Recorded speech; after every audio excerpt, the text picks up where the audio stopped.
Hello, fellow healthy and maybe some non-healthy people. How's it going? So, recently this week on JP, Ferris has come out, and we did a video about the producer letter, which basically gave us a hint into the future. And with all of that I have in my mind right now, I'm basically doing this video about King Bradley and whether or not I still recommend him. Because on JP, King Bradley dropped off a little bit recently because of the inclusion of Raph in Dark Elemental teams. And Raph is very, very strong. One of the better characters and one of the most used characters on JP right now. Which should tell you that she's had a pretty good month and she's been pretty influential, and her one weakness isn't super being exploited at this point. Now, Raph, kind of most builds of her, one of the big weaknesses she has is piercing and dealing with spear type damage. There hasn't been too many of those that have really super pushed contention against it. Like, that's recently I brought to you the video about Kadia, where Kadia with Flag Glassy was really good against some of the four of the best characters on JP right now. And the big reason is because she was pushing Dark and Earth resistance on Wind character, which turned out to be really impactful and influential because it could get through Rafts and Darks and Earths and a bunch of different stuff in those fields, which are, for all intents and purposes, on JP's top level guilds, really the bread and butter of everything that's kind of going on for us right now. So if you think about that, Flag Glassy is going to be getting her 140 in about 2-3-ish weeks. I don't know, it's sometime after Zelda and close to the end of the month. So I'm sure a lot of people out there are wondering, well, Umbra, do you recommend King Bradley to general player?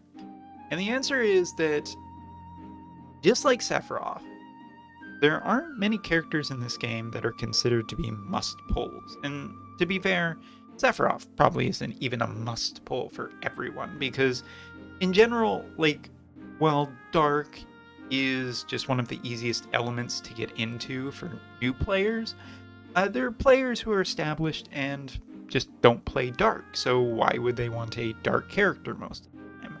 And they just do other things, and that's perfectly fine. The thing is that King Bradley, once again, is basically a Sephiroth. He is a 100 cost limited character for collaboration that is very powerful, very meta-defining, very influential on the success and failures of other teams, and that's not going to change going into global. He will be powerful on global, he will be very strong. Now, for people who are looking for a meta-defining character, or like just generally one of the strongest characters in the game, King Bradley will definitely do you for a good amount of time into the future. And that's barring any global exclusives that we just don't know about over here. So, is what it is in terms of that. But yeah, the inclusion of other global characters and global buffs I don't think will make too terribly much of a difference. And if anything, it'll tone him down a little bit, but he'll still be wildly sick. For Earth Elemental players, you may not want to hear this, but he is basically a must-get for you guys, because he's just core to every Earth Elemental team. He's far more core than any other Earth character that's come along, essentially, in like the last year. Like, you can replace Queen Mashari, you can replace like Oberyn or like different Earth characters, or Noctis, at least until we see how his updates do for him on JP. But yeah, King Bradley, I would say, has become the central Earth character and kind of just one of the central sword characters. Now, for top guild members, and I'm talking about like people who are in like the top 20, I don't think that this is a character you can reasonably ignore to like and be as successful as you kind of need to be in that competitive of a sense. King Bradley is very competitive, and that's one of the places where if you don't have him, you're probably going to lose out. So yeah, King Bradley, I think, is for those type of people, players who are looking for just a general strong character to make your account stronger, players who are Earth Elemental players and are continuing to be Earth Elemental players in the future, and last but not least, top guild members. Now, everybody else, it's up to you. If you have the resources, if you're not eyeing anything else particular in the future, if you're not a wind player, then, this is probably something that you can mostly ignore. Maybe try a few tickets, maybe try one poll, see if you get lucky. That's always a great thing and a great feeling. But for the people who are really going like pity or die, I think I listed you guys already. But new accounts can just re-roll until you get your first copy of him, and you'll be pretty happy with the results, undoubtedly, since the FMA event, Full Metal Alchemist event, basically comes with a lot of the stuff that he kind of wants. Yeah. The only other side note, I think, is that he is a little potentially limited by some VCs. I think that the want and use of, like, for instance, the Noctis VC, which is one of the Earth damagey VCs, might be kind of important for people to essentially want to really accelerate him. Again, I'm assuming that most high-level players do have him. And yeah, into the future, you can potentially combine him with a bunch of different stuff. I've seen him combined with Raph very successfully. I've seen him combined with Bart's pretty dang successfully. So yeah, there's plenty of space for him to grow and change and evolve and adapt to who he works with into the future. I don't know. I guess the only thing really left to do is to talk just a little bit about his kit. Because Rarugia can provide range, which benefits him because it just adds support from a further distance. He can get reaction block off of his TMR plus haste. His accessory is generally viewed as really good because it gives the reaction block and the haste up.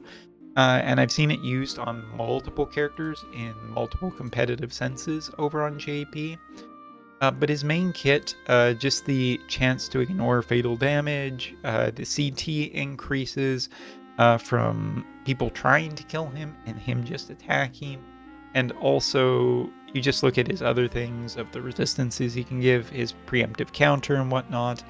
Yeah, there's plenty of good stuff in here. And, oh yeah, dispelling auto revive and breaking physical barrier, which is what also makes him just so effective, and higher hit chance even on some of his abilities. So yeah, King Bradley is definitely worthy of a pity for quite a few people, and one of the characters this year that feels like he's probably, the most worthy if you were going to have to pity a character. Of course, here at this channel, we always hope that you guys don't have to pity, because nobody likes that feeling. And if you were to compare, and just in case anybody takes any issue with what I said, explain it just a little bit more. When I look at a character like Raph, King Bradley, or Sephiroth, for them, going to the pity hurts, but at least you got one of the best characters in the game, so it lessens the blow of having to do that. Having to pity a character such as... Boy, I don't want to be too terribly mean here. Someone's going to get mad about this. I can't pick Locke, unfortunately. Shezbut.